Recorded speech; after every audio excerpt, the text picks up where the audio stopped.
Hi there folks, welcome back to Rich Reviews. I want to thank everyone who's been subscribing to the channel, 68 subscribers and counting.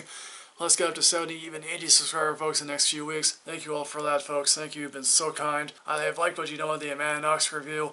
That is awesome folks. Let's, get the lowest YouTube films up the level. That'd be wonderful folks.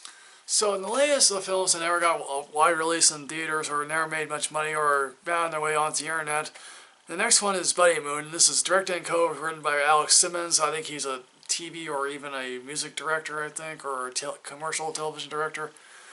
So with the exception of a few shots, this was filmed over 10 days and subject to a broad outline, shot in the Oregon wilderness. So David, played by David Giuntoli, he's on Grimm obviously, who is a former child actor who has a lot on his plate. He's trying to break out from his role that a lot of people have known by, and it's not really an interesting role to begin with. So he's now auditioning for a role as William Clark in this Lewis and Clark movie, I guess, and he is now, I think, and during the film he's one of two actors that's trying to get the part. Also, his fiancée has left him. Again, what's with people losing their wives here on this program? Again, his fiancée has left him days before their wedding. And David friends Flula, played by Flula Borg, he's the YouTube star that I guess people happen to like, comes over to his house, and granted that his fiancée, David's fiancée, basically took everything out of their house. And it's like he's sitting there, all sullen, and it's like, okay. So Flula then suggests, why don't they go on their honeymoon together? And it's like, I would not want to go on a honeymoon with you, but again, it's like, David says, fine.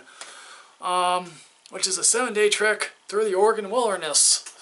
So they go along on this trek here in the Oregon wilderness, and basically there's a narration by David who is reading from the diary of William Clark, and it's like, okay, this is the narration.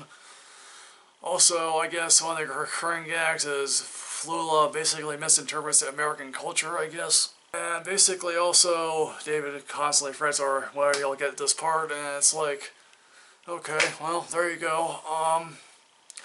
I guess they do have one recurring gag involving some mushrooms and another involving a wolf, or it's like, hey, let's make it funny of two guys on a honeymoon, and it's like, okay, that joke does not go anywhere.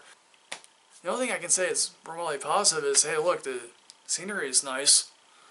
I mean, this is the second film I've recently done in the subject of films that never got released in wide release in theaters. It's 75 minutes long.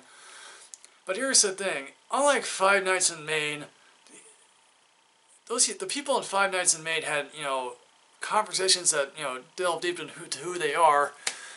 David and Flula, I'm sorry, I don't think they're deeply interesting people. Yes, people clearly like Flula Borg. Again, I am at a loss for words. Again, I don't know why David and Flula would be friends to begin with, and I don't know why they would continue to be friends at the end of the film.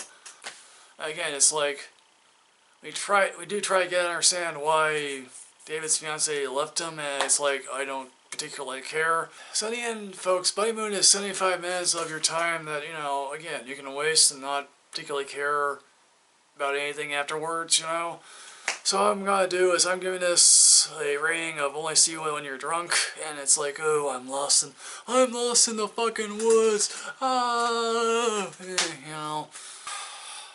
So what did you think about Buddymoon? Did you happen to like it? Do you happen to care for it at all? Have you not even seen this one? Do you care for Flula Borg? I don't know anything about him, but he clearly seems to be popular. Okay, so like, comment, subscribe, folks. Rid yourself of knowledge. Maybe you're going on a hike on one day, so see you all, folks. See ya.